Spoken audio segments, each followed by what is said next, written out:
Hey folks, welcome back. It's the Big Barn Build, and today we're taking it one step further with our concrete slab and getting it to a power floated finish ready for future polishing. Stick around and we'll see how it was done.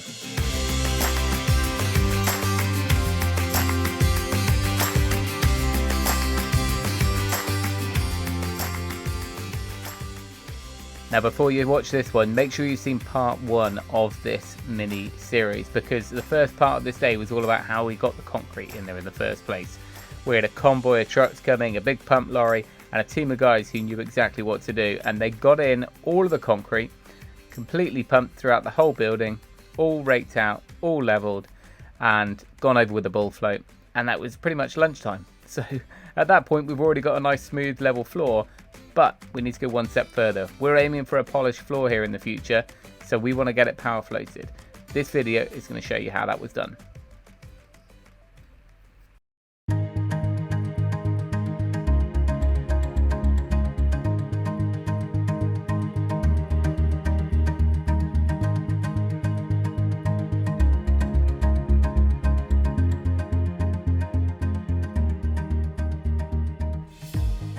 So you might notice that we're all over the slab and making a mess of it. So at this point it's already nice and flat, nice and smooth, and it could be power floated. But if you don't want a bluey grey industrial looking floor, it needs a bit more to it. So what we decided to do is go for a dry shake, and that is a colour hardener. Now these come in a whole rainbow of colours. We've been fairly tame, but we've gone for something a bit lighter, stone buff it was called, and this should dry into a more of a sort of sandy, more domestic looking residential polished slab, rather than just going for that full-on grey, steely grey industrial look. So in order to do that, you apply a dry shake, and it's a mix of quartz and different aggregates, I guess, and cement as well as the actual colour you're using. And you apply that, for us it was 5 kilograms per square metre was what we were meant to be aiming for. We distributed the bags around the building, and we were able to kind of allocate the right number of bags to each bay and apply it by hand. There's all sorts of ways that this can be applied, whether it's by a push along wheelbarrow distributor or by a big shake contraption, a dry shake contraption on a telehandler which booms out and applies it. Really, we could only go on it when it was firm enough for us to walk over, and there's a very fine sort of window of time to get it down. But anyway, it was all a big experiment, and hopefully we can share all the stages with you, and hopefully it's going to pay off.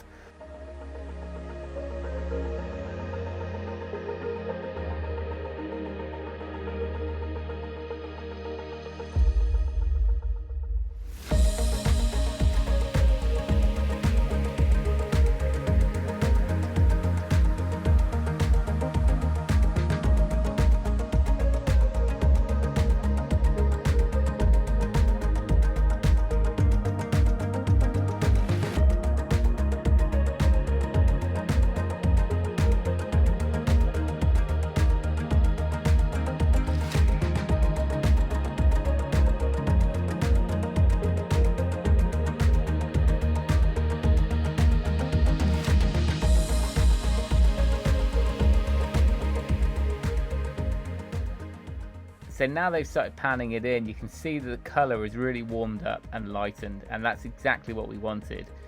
It was definitely a learning process, and I'm pretty sure that you could do this on 7 days of a week and it would react differently every time. But really what you want is to get it on soon enough that the moisture in the concrete, there's enough there for it to kind of soak up, and you can see the colour after you put the dry shake on, it starts getting darker, and you can see there's enough moisture there.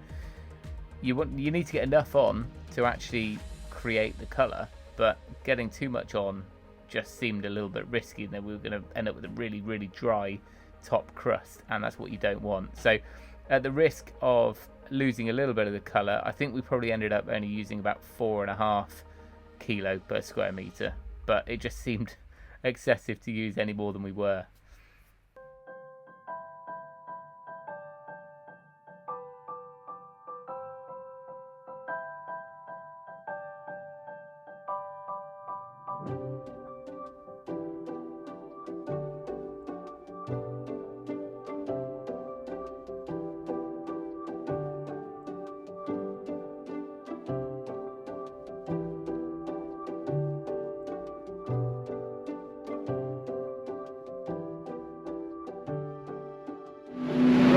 bit of an update. We are battling with this dry shake. It's going on okay, but it's hard work. We're doing it with a feed scoop. We can't do the last bit because it's a bit wet still, but it's obviously drying it up, so they're trying to get on it straight away with the power flow. And the main thing we don't want to do is add loads of water, but they are having to put the sprinkler on it. So obviously you need it to incorporate into the slab below, so otherwise you end up with delamination, what we don't want.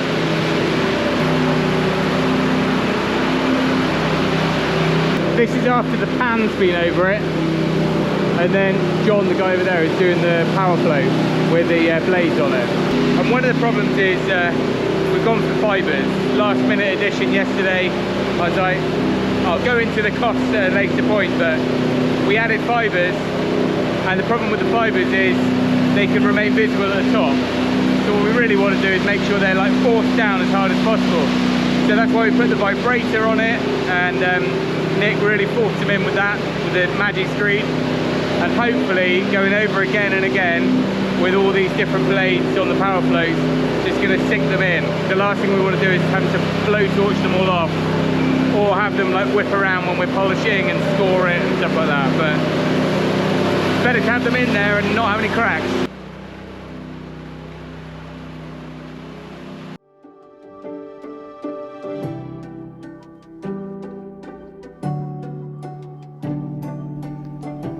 So at this point they've switched over from the panning power flow to the one without the pan on, so we're just onto the blades themselves now, and you can see it starting to smooth out. And it's just a case of knowing the timings, knowing concrete, and working with it, because there's no good saying you're going to do these things on every set half an hour or hour. You just have to wait. It's as long as it takes, and this could go on until the early hours of the morning.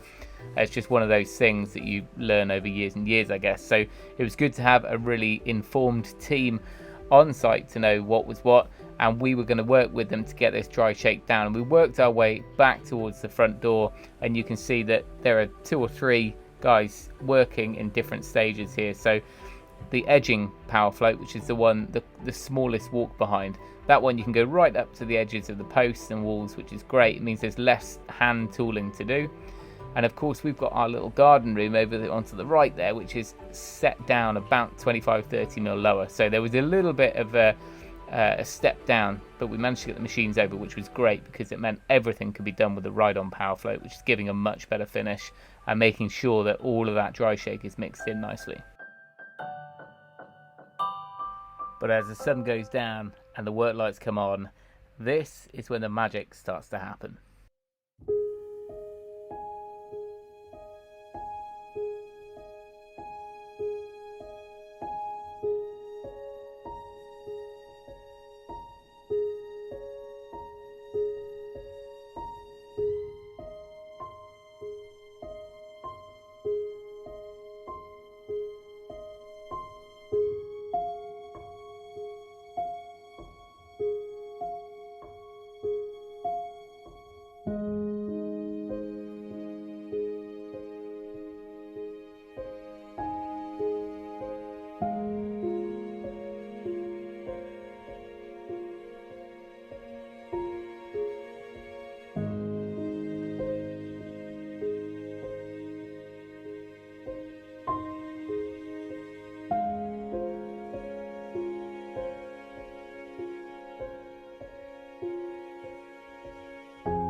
It's impressive stuff, isn't it? There is no way that we would have been taking on a job like this, and it's so nice to have a team of guys who were taking so much pride in their work as well as just being fun to have around the place. There was an awful lot of emphasis put on timing here. It's not a case of, right, we're done by 8 o'clock, we're gone. They were prepared to stay throughout the whole night. It's just, you've got to stay as long as needed to get the finish that's needed. So it's a really interesting process to watch. And as they're working their way back towards the front door, there's just all these different thought processes. You've got to think about where you're going to walk, where you've been, where you've got to take the edging power float round, the walk behind, the ride on. But bit by bit and stage by stage, they work their way to the front door. And I was able to start lifting off the floats. You have to get the blades moving just a little bit as you lift them, just to make sure that it doesn't actually mess up the concrete slab that you just spent all that time getting nice and smooth. They had to go off and lift them into the yard to get pressure washed, because everything has to be super squeaky clean. Whatever time it is in the middle of the night, it's got to be cleaned down so that you obviously don't have a load of concrete stuck to your kit. So once they were off, they could work the next piece or the next ride on through. So Nick's just finishing off with the blades there.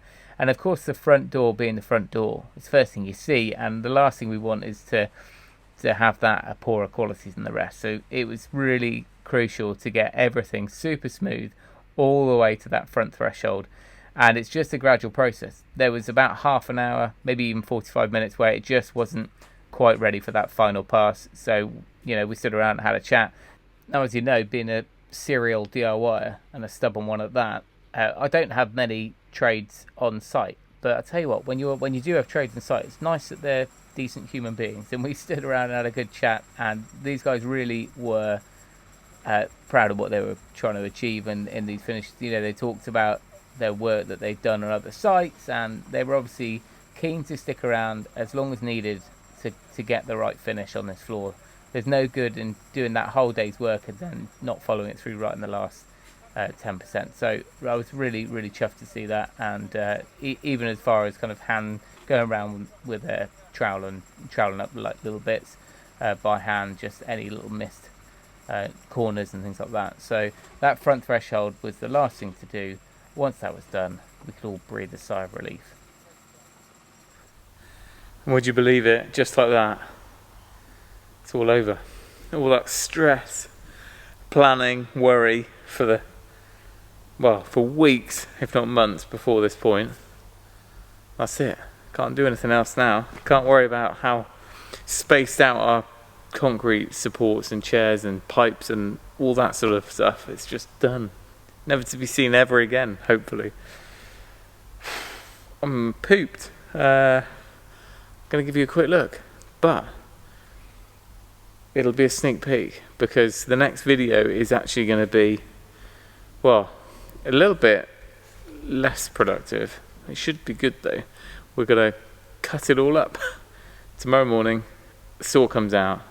Going to cut all the control joints in, hopefully where we need them.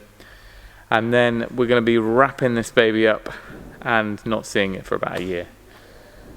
Or maybe less, we'll see. But I'm going to have to leave it there, because I definitely need a shower. The guys are gone. We now got ourselves almost like an ice rink in here. It's beautiful. But we can have a proper debrief in the morning once it's dry.